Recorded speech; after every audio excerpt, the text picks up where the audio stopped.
Great. Okay. So thanks everyone for being here with us tonight. My name is Emily with the Valley Organic Growers Association, and we're so excited to have some seed ladies here. And we have Laura Parker here with High Desert Seed, and she's grows. She has a seed business out of Montrose. A really amazing high quality seed for the High Desert region. High Desert Seeds is her company. And so thanks, Laura, for being with us. And then we have Pat Frazier at Peace and Plenty Farm up on Redlands Mesa in Hotchkiss. And Pat's been growing for a really long time and has a lot of wisdom to share on seed saving. Then we have Sarah Smith with the Delta County Seed Library. And that's so exciting to hear from Sarah and what she's got going on. And she also has a great garden at her place. So thanks everyone for being here. Hi, Mark. Mark. Hi. I love your background, Mark. That's really cute. You look like you were born yesterday,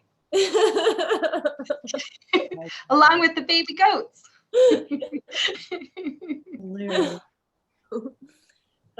Yeah, so if we want to get started, we had Andrea talk a little bit about questions on seed cleaning, but yeah, we can basically start anywhere. So whoever wants to, take it away.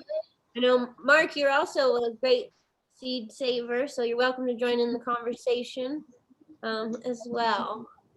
So yeah, thanks everyone. And I think Horton's here too, isn't he? Horton, are you here? I don't see Horton yet. Oh, wait, there he is. I think Nash Jr. Nash Jr. Horton, are you here? Let's see.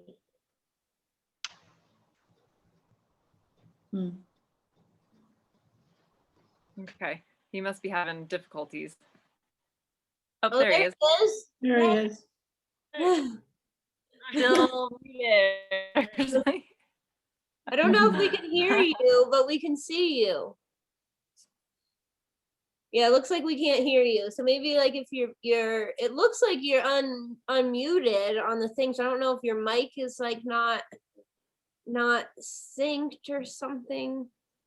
Let me try and mute you and unmute you. Oops. There we go. Still can't hear you. There we go. Okay. No. Well, maybe if you, I don't know, does anyone know more about Zoom and mute and mics? I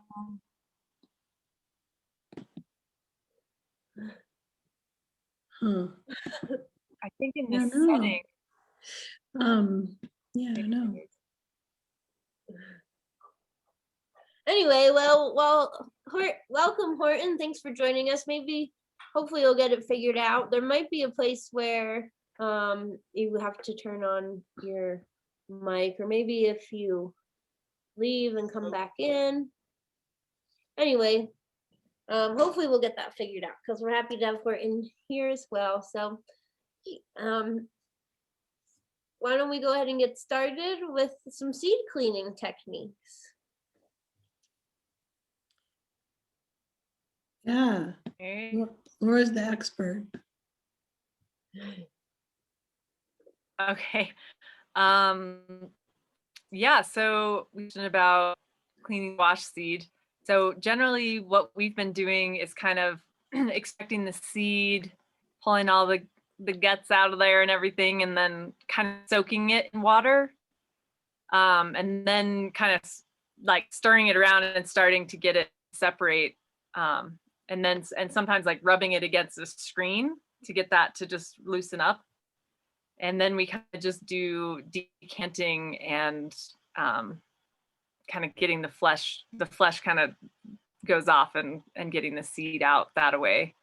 I make it sound a little easier than maybe it is, but it works. And then once you get it, you don't have to get it too crazy clean necessarily, but then as it's drying down, you know, and you're rubbing it, like constantly stirring it as it's drying down, and the papers start to give way, and it'll kind of clean some of the rest of the little bits of flesh I found off as the little papers slip. And then you can just winnow it and dry it down a little more maybe, and then you've got a pretty clean seed crop. So does that kind of answer your question, Andrea?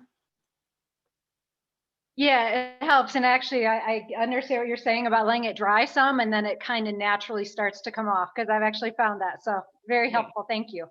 Yeah, we actually just did that last week on our squash that we were kind of selecting, because it was the first time working with these varieties for storability.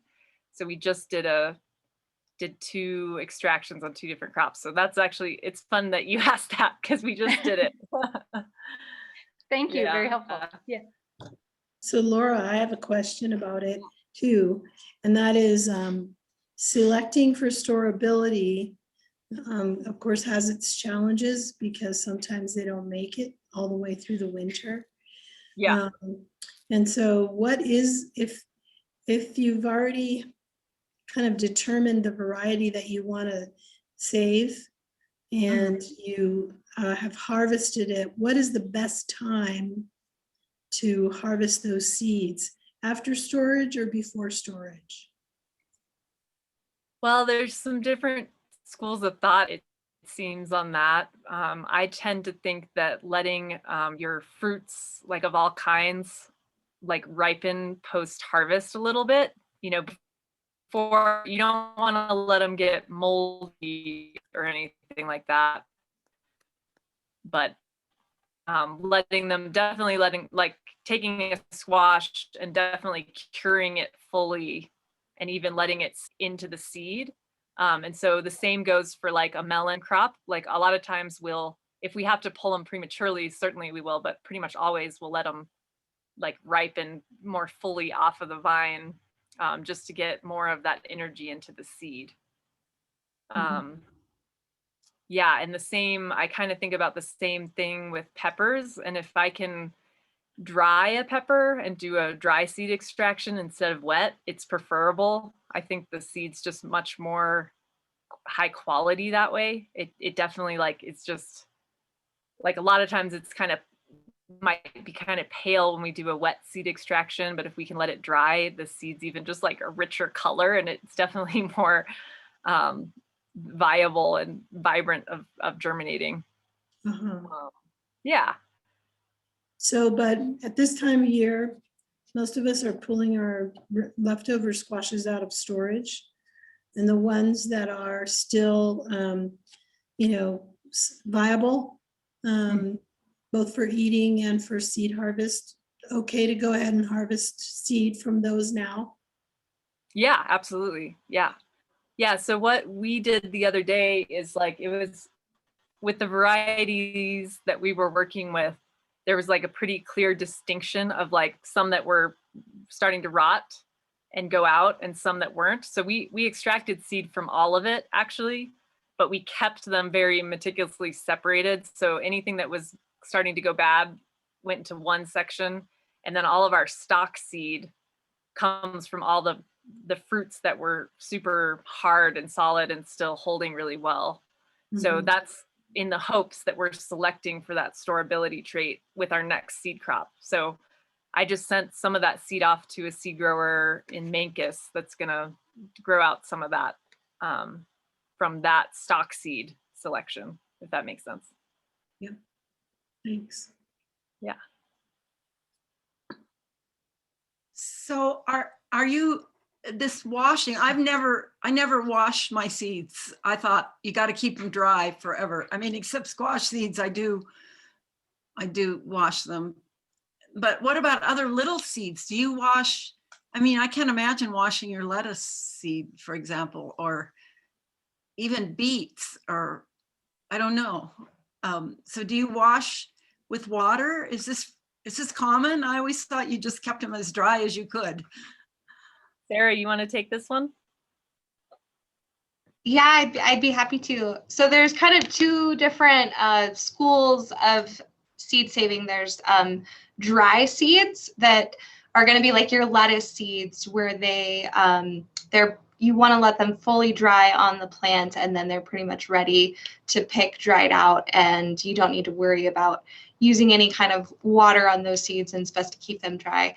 But then there's other types of seeds like our tomatoes and our squashes and our cucumbers and melons that kind of like if you look at a tomato, you'll see that little gelatinous sac around the seed.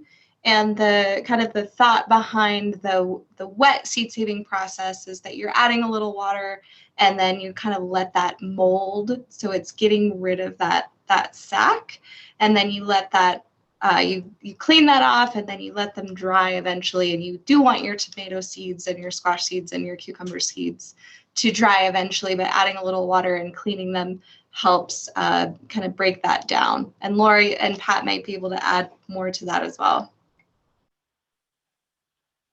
Yeah, there is just two completely different ways of cleaning seed, and you'll know if it's a fruit seed in general, that's a wet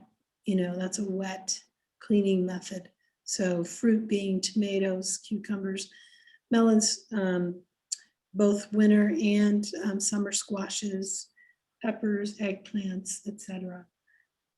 As opposed to dry seeds, which usually you can tell in the field that they're going to be a dry seed because the seed itself starts to dry on the plant.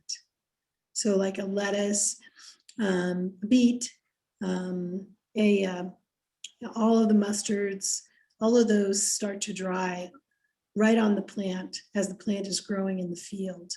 And the challenge with them is just trying to get all of the extraneous material off of the seed so that you just have the seed.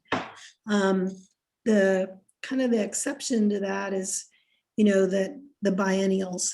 So if we're going to use, if we're going to try and grow a biennial seed like a carrot or a beet, that is a whole different process whereby it's a 2-year delivery of the seed. The first year we grow the fruit, and then we pull the fruit from the ground and select the fruit itself for what we think will make the best seed, store it over the winter, trim it in such a way that the root is viable, and then put it back in the ground. So things like cabbage, beets, carrots, parsnips, all those kinds of things are biennials, and that's yet again a different way. Once they do grow out to seed, the seed is just like any dry seed. We harvest it once it's flowered and formed seed, and again, that's a dry seed type of seed cleaning, where we winnow it, screen it, get the chaff off of it, and keep the seed. So there's actually 3 kind of distinct different ways that seed needs to be handled. Same thing with onions. We keep onions. We just keep onions whole throughout the winter, and then replant the onion in the spring. Laura, can you add anything to that? Did you talk about fermentation? Pardon me, no. Sarah did touch on it, yeah, about fermentation, yeah. Okay. Yeah, so there's a few crops that are benefited by fermentation as well, the tomatoes and the cucumbers. I don't know if your guys' experience is different than mine, but I haven't really found it that necessary in the melons. It's like been tricky for me for fermenting in the melons. Some people I've seen say do it, and others say, I don't know, it doesn't seem to change the viability of the seed to me. Mm-hmm. Yeah. I haven't done a whole lot of experimenting with the fermentation versus not with melons. I usually add just like a touch of water, a lot less than I would for tomatoes, and just kind of let them sit in it for a little bit, and then I let it dry out, and I call it good. I should do a little more experimentation and compare the two, but that's usually, if I get a melon that I am sure isn't cross-pollinated and I'm going to save seed from it, I'm happy. Yeah, okay. Gotcha. Yeah. Yeah. Does anyone have any other questions? Before that? My microphone working yet? Yeah. Are you serious? Yeah. I was just waiting for a pause. Son of a biscuit. I'm glad. Well, it didn't. thanks, Yeah, Lauren. what do you got to add? That was great. I was just listening. Very attentive. I don't think the melons have the same type of gelatinous material that the cucumber does. I think the cucumber really does benefit from fermenting, but I don't think the melons are necessary. Yeah. But I mean, you got to get the sugar off of them if you're growing good melons. That's necessary. Yeah. Yeah. Cheers. Is it just these people on the top here, or what do we? Yeah. Going on? Mhm. Well, there's participants. We have 10. Yeah. 10 Oh, there's people. more. Yeah. Yeah. Whenever they talk, they'll come up. That works. Yeah, you can kind of switch your screen too. In the top, there's a thing that says view, and you can view it as gallery. Then you can see people. I'm scared to push anything. Oh, nice. Yeah. That's what I want. Hollywood Squares. Now we're talking. Sweet. Okay. Let's talk about some cool stuff. Well, yeah, thanks for being here.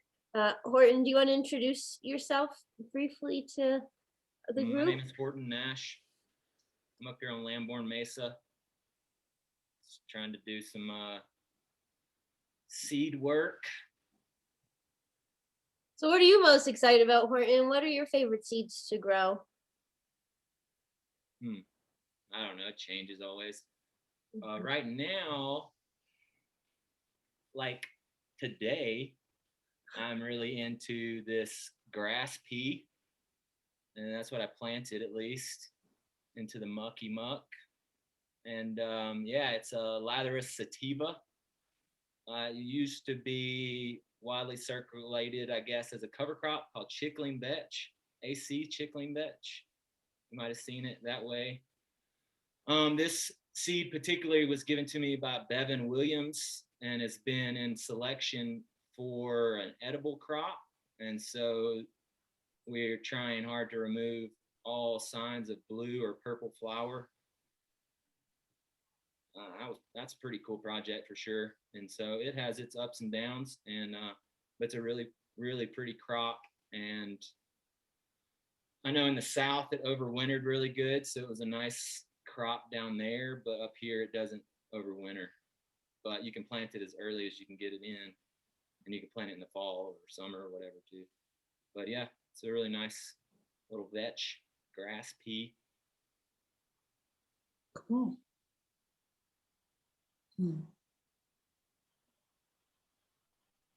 That's all I got for that. That was today's highlight.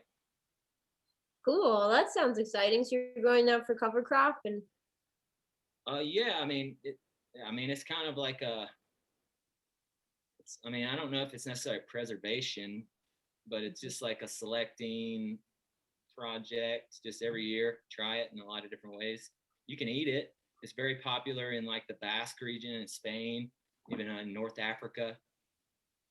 They call it the mortar pea, like your tooth, mortar tooth, or whatever. But yeah, I don't know. It's kind of like it's got like neurotoxin in it though. With the blue flower, particularly, is a tracer of that.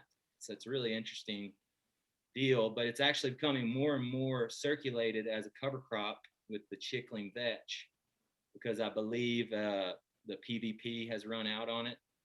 And so now it's a variety not stated cover crop. And so I think it's going to be a lot more out there. So, which it makes, I mean, it doesn't make any sense to grow it if it's got neurotoxin in it.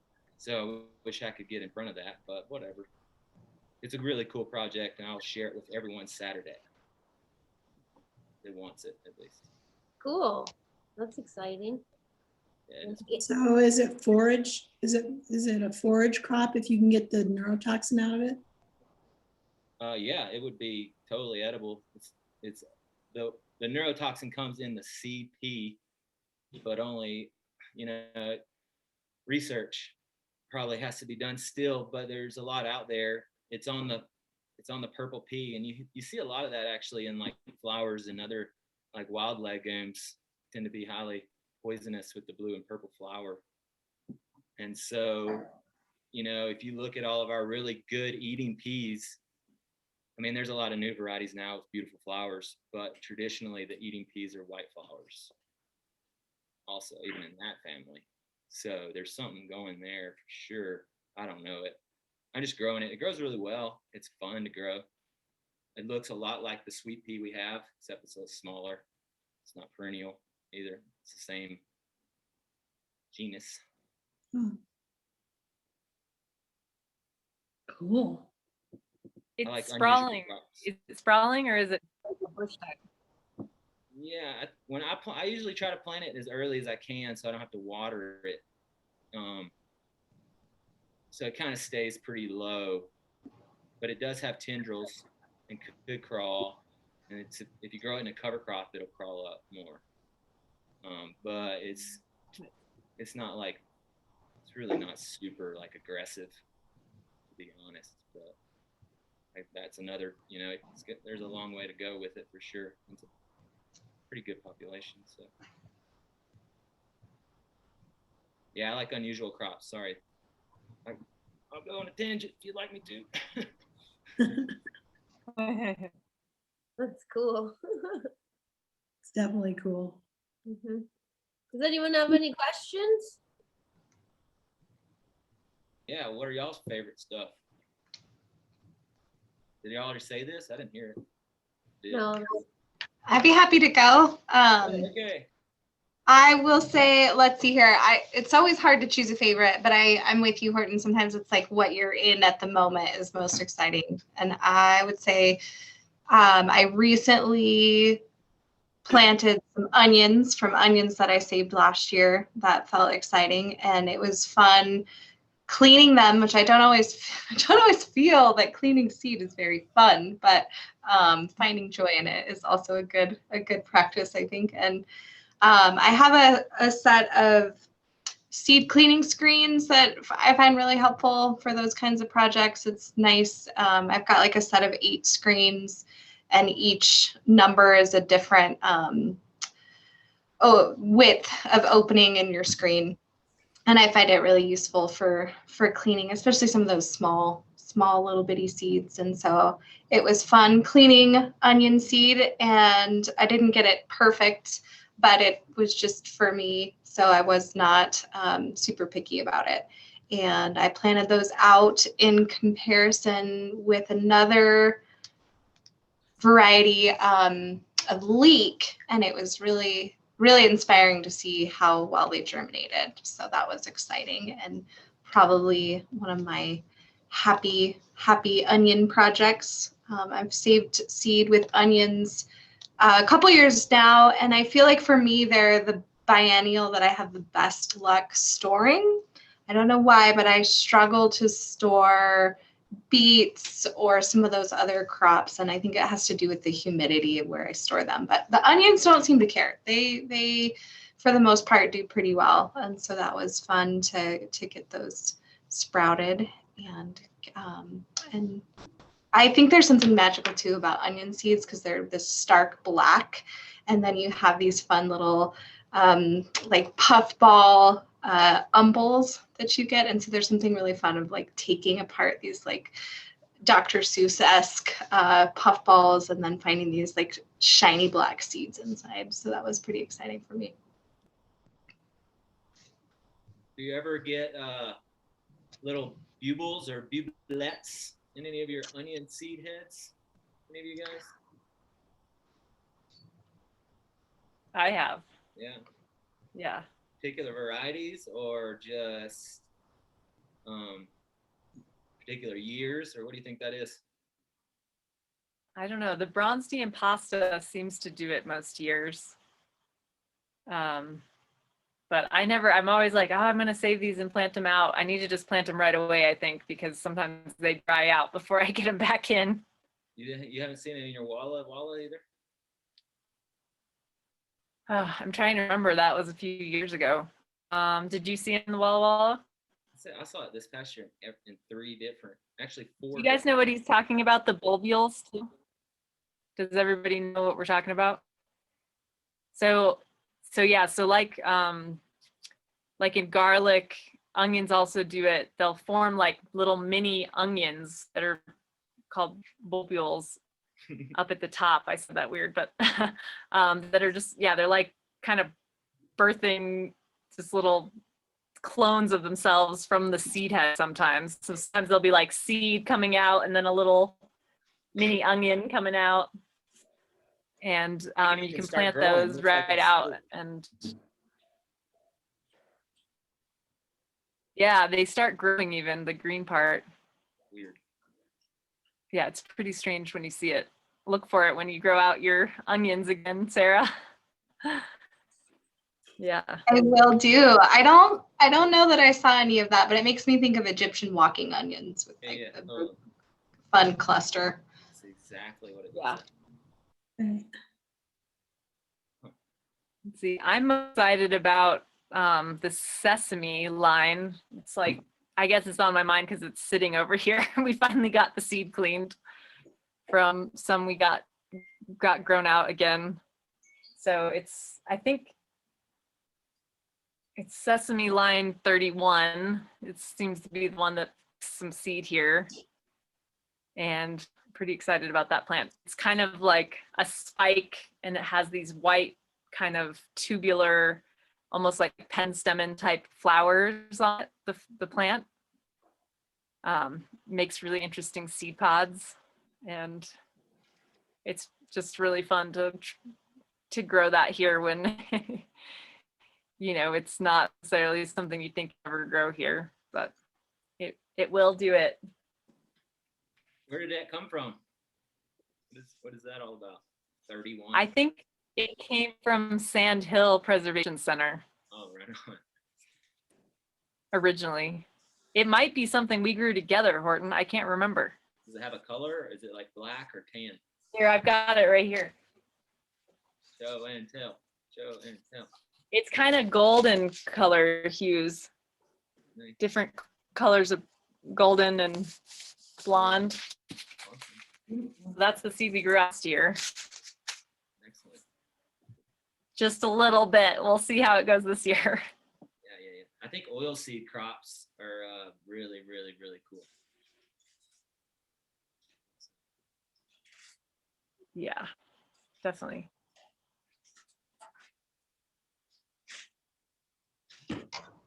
So Laura, are you going to do anything to try and get oil out of those seeds? Do you have your own process? Not yet. This is all I have. So, well, I have a little another from last. So not quite yet.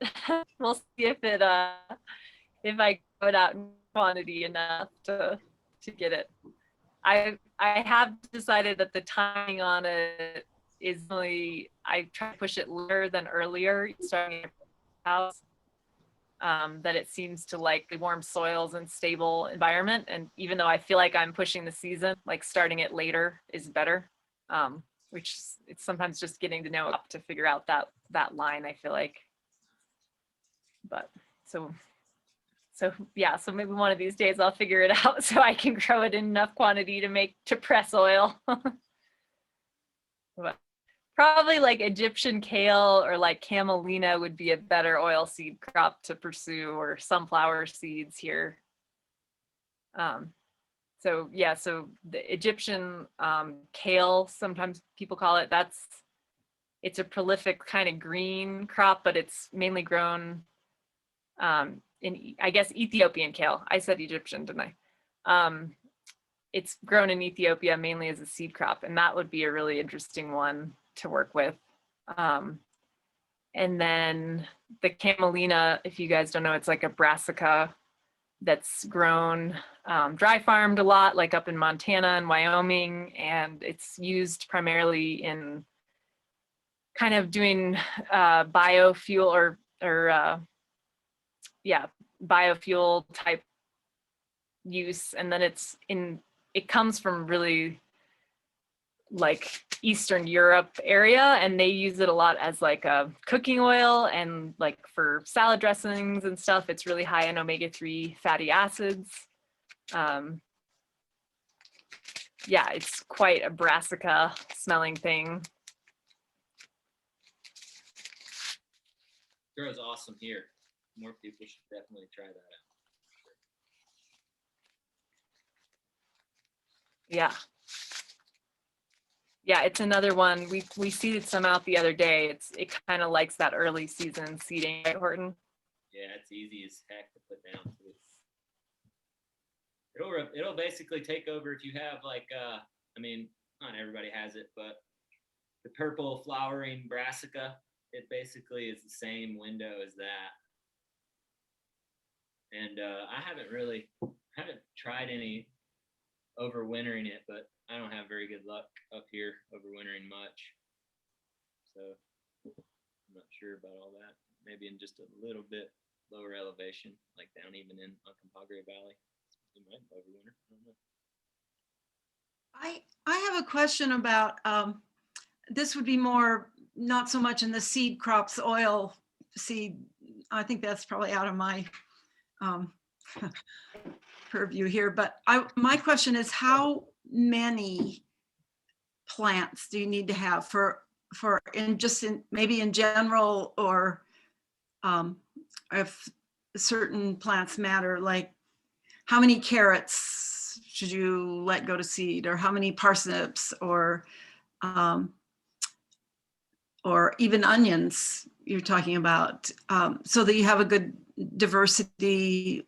Is there a rule of thumb there that we should be paying attention to? Yeah, but it's kind of on a spectrum, right? With whatever your pollination system is. So if it's more self-pollinating, the rule of thumb is you need fewer plants to have a good population. It's not as critical, but the more like outcrossing or dependent on wind or insects they are, the bigger population you're going to want. So on the high side of things, corn, you want, maybe 1,000 plants even, carrots as well. If your goal in seed saving is genetic preservation and like really high quality genetics with a good breadth, you want probably like 200 stecklings, but you can probably go down to as few as 80 as well and still have a good population in carrots. But it's kind of like a spectrum of your population size and how outcrossing it is, if that makes sense. Okay. 80. I have a really great slide of that. I could try to pull it up that kind of shows it. I think for like the smaller seed saver too, it doesn't, I mean, you can get caught up in the weeds. That's really important for Laura and seed company, or if you were growing it for a seed company, or to, you wouldn't want to only save, 10, but if you did say 20 or a couple dozen one year and didn't plant all that seed because it would give you a lot of seed, and then did again the next year 20 more, and you combined your seeds from the years, you kind of have double, you know what I mean? You kind of are increasing your population, not really, but kind of. But you don't, I don't think people should get scared away from saving seed because they don't have enough. of some plant, because if you, I mean, it depends on what you're doing. You could very easily, I mean, if you took, say, a Danvers and a St. Valerie and a couple other ones even that all were pretty similar, when you cross them up, they're going to give you carrots and you're going to eat them and you're going to like them. It's all going to be good. For some of these circumstances, those types of things shouldn't hold people back. It is very important in maintaining, very, I don't know the word, but for seed companies, they're looking for really strong production, and very, I don't know the word I'm looking for, but uniformity. Yeah. And I genetic agree. resilience too. You want that quality, because those outcrossing crops can get inbred. So yeah, I think it is really important to define what your goal is. Yeah, So if it's if you're saving something that's got a family story with it, you might want to have a bigger population. But if, like Horton said, if you just want to have some carrots, you might not care that much about the big population size. And maybe do a bigger population next time, or get a friend to do a bigger population. If you are successful on a smaller little plot, you can blow it back up the next year. That happens way more than a lot of people know it in the seed world. Stuff gets bottlenecked down very frequently. It's not uncommon. Yep. Which this year should be very interesting also.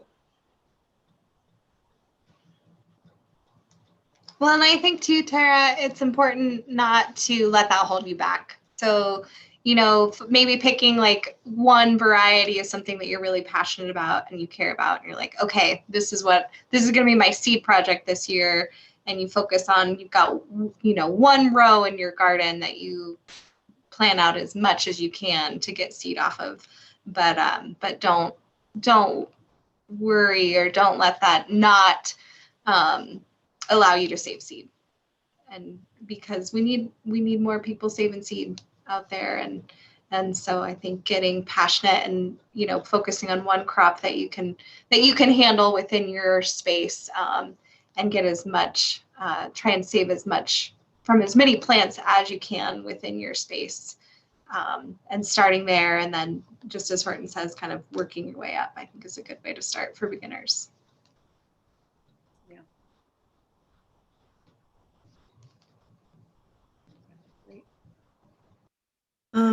And I like to grow seeds that do double duty. And for me, that's the dry beans, one variety of corn. I love growing flour corn. And the trick is that I'm fairly isolated from the rest of the world in terms of wind pollination, because I'm surrounded by pinyon juniper forest. So I don't worry too much about cross pollination. And I grow just one variety of corn every year. And that variety is the variety that I use both for cornmeal and for seed collection. And the same thing is true for dry beans and for peas. So if I'm not caring about saving seed that year for peas, they're sulfurs, and the likelihood that they're going to cross anyways is not that great. So, and the same with beans, with dry beans, I can grow, and did grow last year, all of these varieties. So this is a pinto, and that'll be there tomorrow. This is a tiger bean, and that'll be there tomorrow. And then for Saturday. And then this is a yellow eye. And so all these beans grew in the same row together, just right in the same row. And I don't have any worries about them genetically. And there was a huge yield, and it was really fun to grow them. And they're nitrogen fixers, so they fed the soil. So in a small space, like a 1/4 acre production bed is what I work with, it's really nice to be able to have them be multifunctional if I'm going to grow them as a seed, for them to actually be a food crop and not cross, so that I can minimize the space that I need to use to grow them in. That goes pretty much for all the sulfurs. Most of the legumes are sulfurs. So that's a good thing to start with, because they're going to dry down anyway, and then you're just harvesting them once, and you're just going through and harvesting all those beans and shelling them as you need, and you eat them all winter, and then you put them back in the ground in the spring, and the same thing goes for, like, all the tubers, like garlic, the bulbs and tubers.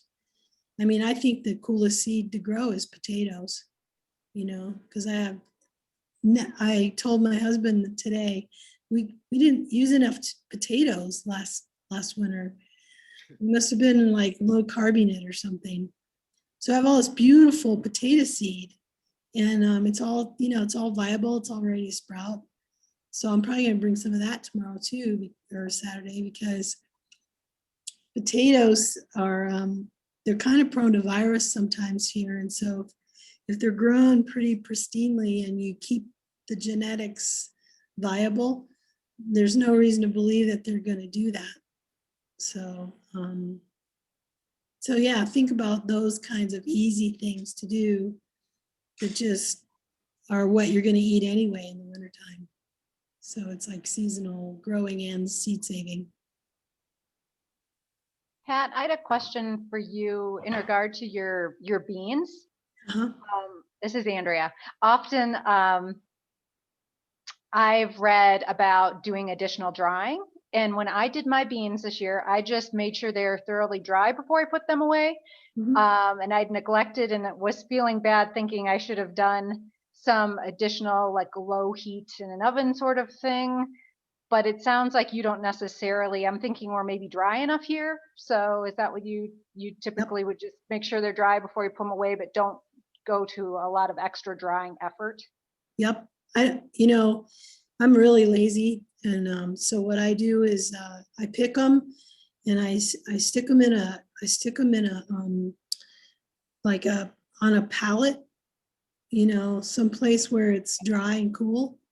And I cover them up with shade cloth in the pod, and I just let them sit there. Or I have a loft in my barn where I dry them. And then when I get a hankering for bean soup, I just go out there and just pull up a bunch of them out of the drying, snap them off and put them in and eat them. And then I, take a few more and make myself clean them.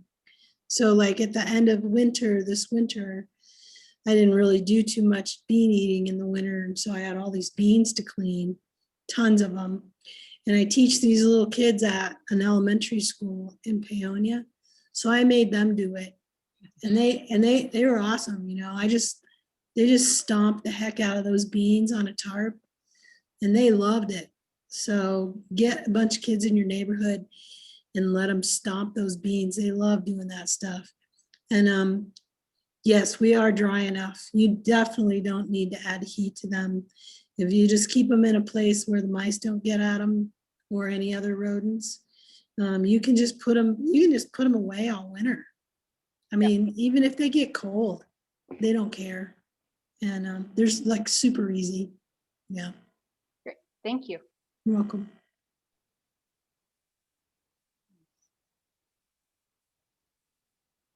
Yeah, Sarah was the beneficiary of the beans this year. Sarah at the seed library, we overloaded them with beans, I think. We'll take them. And actually, that's great, because I wanted to just touch upon the seed library today too, because I know Pat has donated to the seed library. I know Mark has donated, and I think probably some seeds from Laura, and probably maybe Horton had his hands in there, and made their way to the seed library. And the Delta County Seed Library is such a great way for the community to share seed. And this year, we had the odd challenge of not being able to host our kind of seed packaging events, because usually every January we have all the seed that's been donated to the seed library, and we usually get together and have a big group of people package them. And so we had some really awesome staff this winter that kind of got creative and came up with some alternatives. So Marianne Potager, she is taking on the seed library here at the Delta Library, which is where I am right now. And then Taya J is going to be with me at the seed sorting event on Saturday, and she is taking on the seed library for the Paonia and Crawford libraries. And so they put together these little take-home activities that people could take home a bag of seeds and package them and bring them back to the seed library. And I have to say, it was really inspiring how many community members were just really excited to participate and have this kind of like way to volunteer within their community that they haven't been able to do, which was really inspiring. And this year for 2021, we have 1,577 seed packets that are available for checkout at the seed library. And this is, I have some pictures. So every year we usually get a couple seed companies that will donate to us. So here's some from Lake Valley Seed that donated to us. And a lot of those seed companies will get donations for things that not a lot of people are growing or donating. Like we don't see a lot of tomatoes or melons or corn. So sometimes companies will donate those. But then if you see these packets, these are all donated by local growers, and it's really inspiring to see the front. My camera's over here. The front tells you what it is and the variety and when it was saved. And then on the back, each person that donates seed has the opportunity to answer questions and give more information about the seed. So it's kind of this fun way to see how the local community is saving seed, and if they have little additional stories or notes in here. And it's always really such a community effort, and it's really exciting to see what people are growing out there. And so if you haven't yet, visit your local library and come check out some seeds. They're ready for checkout. That's so cool, Sarah. So are there seeds now at Paonia Library and Cedar Ridge as well, and Delta? Yep, every library in Delta County has seeds available for checkout. And you can also, we have them all cataloged, just like all of our books. So you can go to the library website and you can browse through the seed catalog and see what's out there and place holds. And if the seed packet you want is in Delta, but you want it in Paonia, you can put it on hold and we'll send it up to Paonia for you to pick up too. Whoa, that's so cool. Yeah, I went on your website and went ahead and marked some holds because I thought, wow, some of these say there's a wait list already. So how does that work? Well, I mean, are you guys gonna put together my holds, or do I go in the library with my list and go, okay, I put this, So if you place them on hold online, it's first come, first serve. So if you place a hold on it and somebody comes in and beats you to it, we might not be able to fill that request. But otherwise, it's all managed, and we'll pull those seeds if they're there, and we'll fill them for you. And it'll have your name on it. And depending on your library account, you will either send you an email or we'll give you a phone call when they're ready for pickup. And we'll have them with your name on them waiting for you. Or you can also come into the libraries, and each library has a seed display right now where you can come in and browse all the seeds that we have available for checkout. So if you don't want to place them online, or you don't want to look online, you can also just visit your local library and take a look and see what's available for checkout. Great. That's so cool that it's been such a successful program over the years, and it's just so great. Right. Yeah. That's really this community. I mean, all these seed people. That's the only reason that that we're here is because people care about seed saving and keep donating, because it's a completely donation-based program. And so we do get donations from seed companies, but the seed library only exists because people are willing to save seed and donate it. And this year, to take home kits to package it and bring them back. It's really a community program, which is really inspiring to see. So cool. Yeah. Does anyone else have questions? What do you like, what's the most popular thing from the seed library, I guess? Or what are you out of?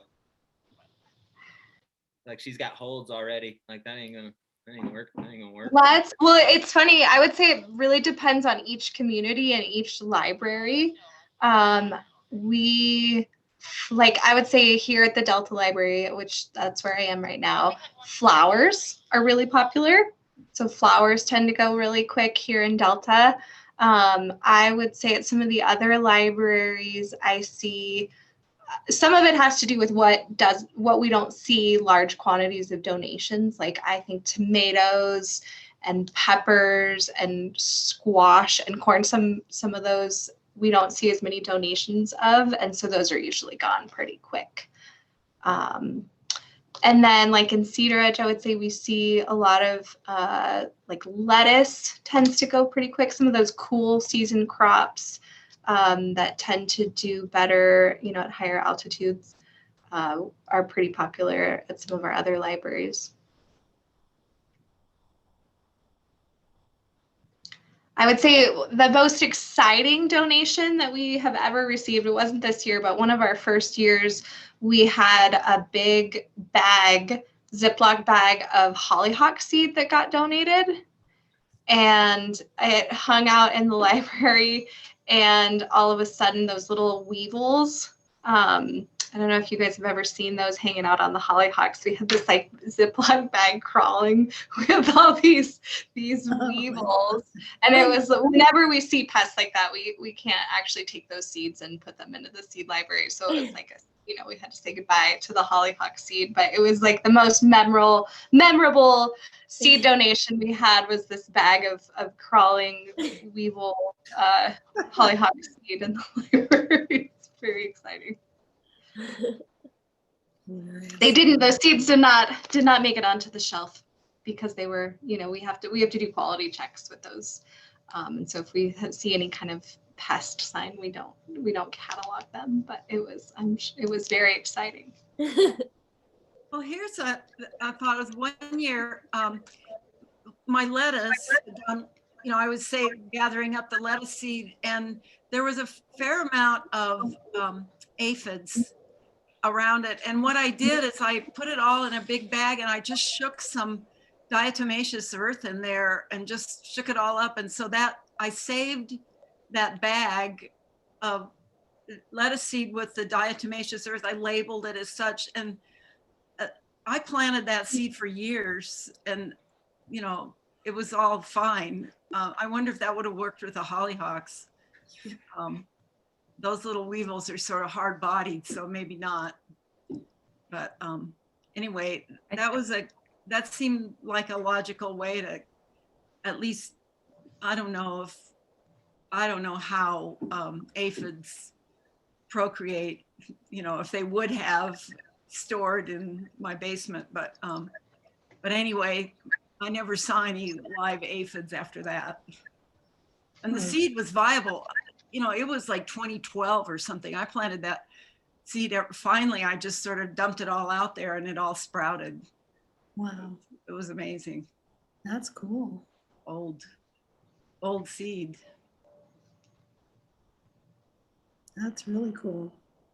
Another option for dealing with pests in your seed is to freeze it too when you get those weevils. Yeah, just throw it in the freezer after the seeds drop down. That's a great idea. Love it.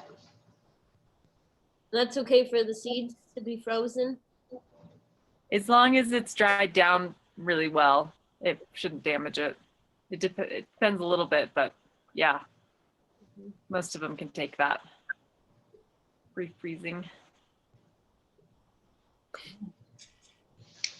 So I have a question maybe for Laura and Horton. Have you guys experimented much with seeds that need scarification before they can germinate, or even Pat? I remember one year I got really passionate and tried to plant passion fruit vine, and I couldn't. I mean, I gave up pretty quick. I couldn't get much to germinate, but I remember reading that they do well with scarification, and I was just thinking if you guys have had much experimenting with seeds that require that.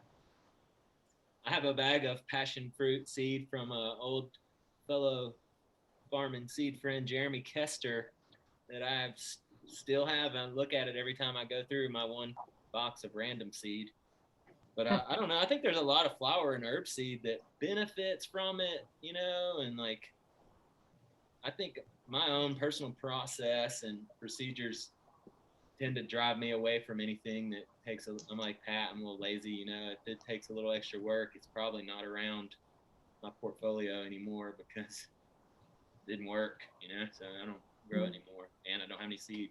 So, but yeah, I know there can be a bunch, you know. Sort of just a lot of it's cold stuff for us, and we can get that pretty easy.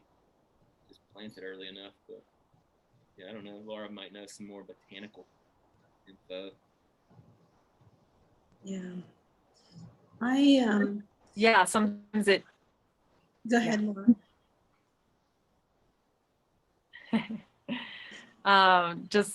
sometimes it's just a matter of kind of putting seeds in a tray and leaving them outside for the winter, even if it's like a wildflower or something, and I want to get it kind of controlled, and just letting it kind of come up when it naturally will. You kind of have to protect it from the critters and stuff, but for the cold stratification, and then sometimes there's certain things that definitely benefit, like devil's claw, that benefit from being like rubbed the seed coat a little bit, but it's not on devil's claw, it's not totally necessary, but it definitely seems to aid it mostly. But yeah, like Horton said, the flowers definitely, and a lot of the herbs can benefit from the cold and from being scarified. Scratching a little cold. Oh. And I Usually did just it makes it go faster, a though, lot right? with astragalus. I was really passionate about needing and wanting astragalus, and it worked. The scarification worked. Cold strat and soaking them and all of that didn't work, but when I scarified them, that encouraged them to do what they needed to do and come up. So How did you do that, Pat? I just did it with a little file, like a little nail file. I just put it on the nail file and went like that, you know, and then I soaked it after that and then planted it, and it came up. I was kind of shocked that it did come up because I'd had such a hard time germinating astragalus seeds all this time, but then it did come up, and now they're prolific. So but that's the only one I really felt like I needed to go to that length with. Like Laura is saying, a lot of times just cold stratification really works to break that dormancy and make them have an inkling to sprout.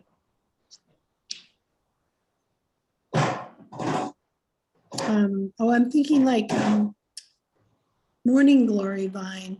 That's the other one that likes to be scarified to make it come up faster. Morning, it scarify it and then soak it, and that'll help it come up. If you're having difficulty getting morning glory vine to come up. Datura is also another one that likes to be scarified. But datura, some places will actually overwinter here. You know, not here at my house because it's too cold, but probably down where Laura lives, it'll overwinter. Are you bringing astrologus on Saturday? Am I what? The astrologus? The astragalus? No. Anybody I'm sharing not. that? No, I haven't grown enough of it to save the seed yet. You know, I'm actually more interested in getting enough of it to divide it and use the roots to tincture. Yeah. So yeah, I haven't saved the seed yet. But this year I could potentially, because it's in the pea family, you know, so it should have viable seed very easily. And it does put out seed every year.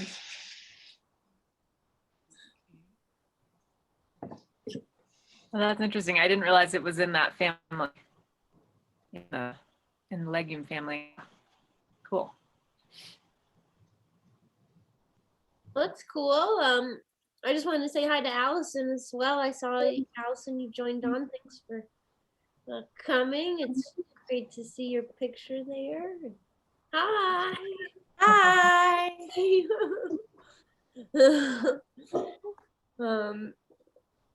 Does anyone have more questions for our seed people? Mark, did you save some peppers last year?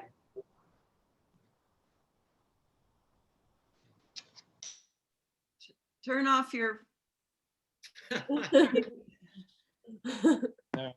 we go. We're back. There we go.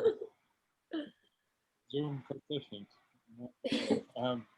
Yeah, I saved a few varieties of peppers. The difficulty I have is remembering to protect my peppers from cross-pollination. They're selfers, so they will self-pollinate, but sweat bees and honeybees both love to get into those pepper blooms and they'll cross them. So it's not such a big problem for me with my hot peppers, because if I get those crossed, I come up with new strange varieties, and that's all right. But I really don't like saving sweet peppers and getting them crossed with the hot peppers. That tends to make people at farmers markets mad. So I'm getting a hot sweet pepper is really not something many people enjoy. But I did save quite a few. I just don't save them. I don't save them well because I have too many varieties and I don't protect them well enough.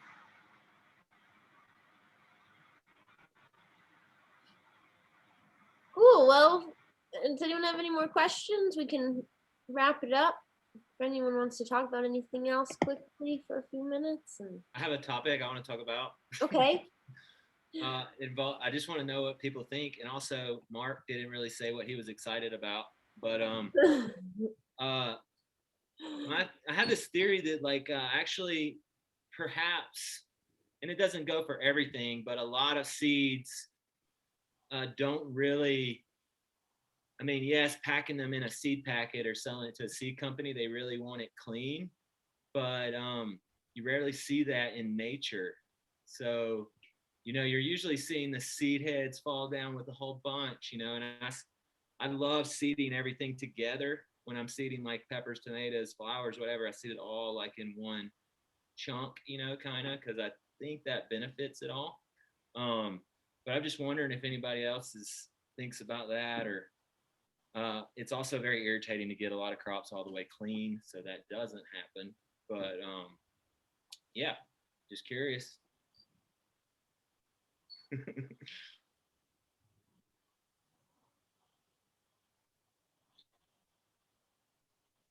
I agree with you, Horton. Mostly out of just pure laziness.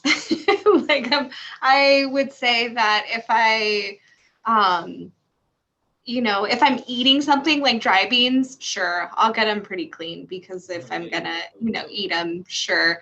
I remember I grew amaranth one year and was trying to convince myself that it would be worth, saving the seeds so that I could eat it. And I got it pretty clean, but I have not saved it for eating again since, because there was still some chaff in there, and I was like eating it as oatmeal for breakfast, and it was like, I don't know, this is not my favorite. But as far as like seed crops go, I don't notice that I have a lot of issues if this seed isn't very clean, in my experience. And I remember one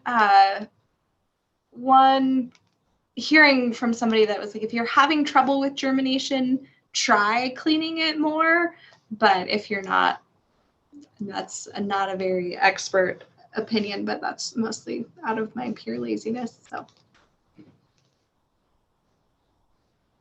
mean, I think there's a lot of things going on in that chaff, you know, that can stimulate all these people, especially nowadays. People are jumping on these, we're spraying enzymes and all kinds of stuff all over all their plants. It's like it's kind of already happening. You know what I mean? Like you don't need barley enzymes if you're growing barley. You know, like it's kind of already. But like all that needs, it doesn't need to be too clean, or else you might have thrown away the inoculant per se. You know what I mean?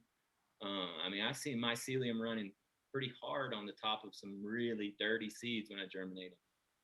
You know, whereas, I mean, I don't know, I don't clean them all the way and then try to against that. But yeah, I mean, I also try to seed everything by hand, so it's not like a mechanical issue, which definitely can become a problem for some people.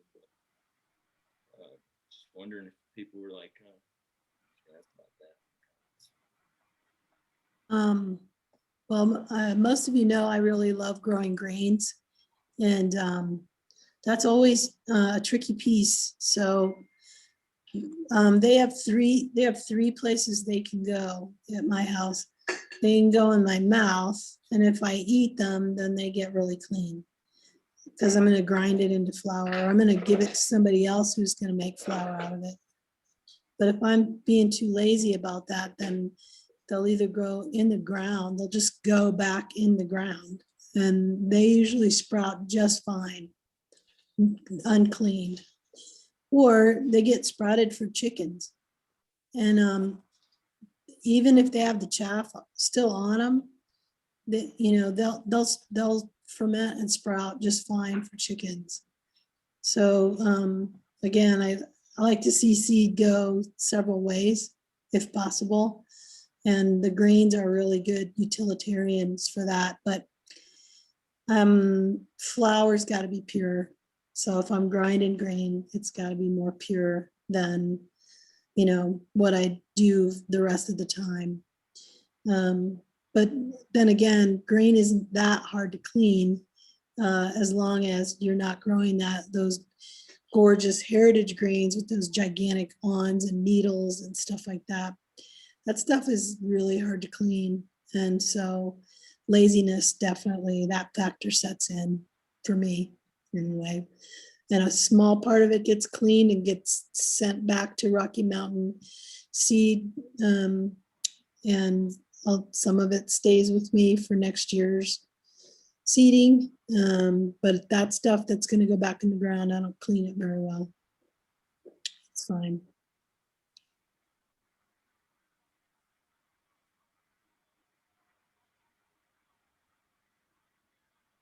Cool. Well, if people feel ready to go, I don't want to keep y'all too long. Does anyone have any more questions before we say goodbye? I still want to hear what Mark is excited about. Dang it. I've got two things. He's come up with something by now. Moriani flint corn. I've really come to love. It's an Italian high protein flint corn. When I've been saving that one for a while, and it seems to have adapted really well to here. It's delicious for polenta, really nice.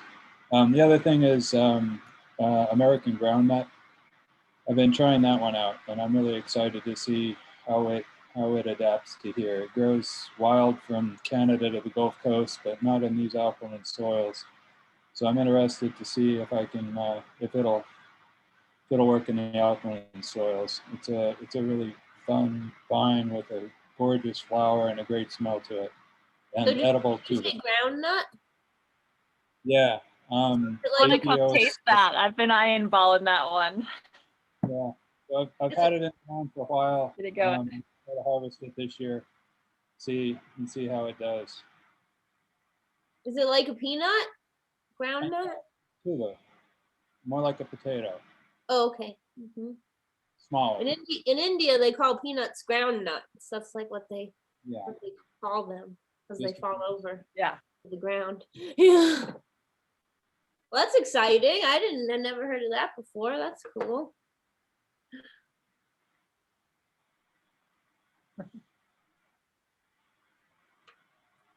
Cool. Well, thanks everyone for coming, and Sarah, thanks for sharing about the seed library. That's just so cool that all the libraries in Delta County, and I just love to see that this program has grown. And again, we're gonna have a seed swap on Saturday at 1 p.m. at Paonia Town Park. We're excited to have our first in-person event. Since actually, Laura, the last event we had was your seed class a year ago at Memorial Hall. So Yeah. that was like a week before. I think it was like March, beginning of March, and yeah, after that. So we're very excited to get back to having classes, and you know, we're gonna kind of do a hybrid through the spring of some virtual stuff, and then by the time it warms up, we have a lot of classes planned for starting in May through October. We're gonna do a lot of outdoor classes, so we're really excited. So we hope to see you all on Saturday at the seed swap. And thanks so much, everyone, for coming tonight. Yeah, thank you. Thanks, Emily. Bye, Yeah. everyone. Thank Bye. you.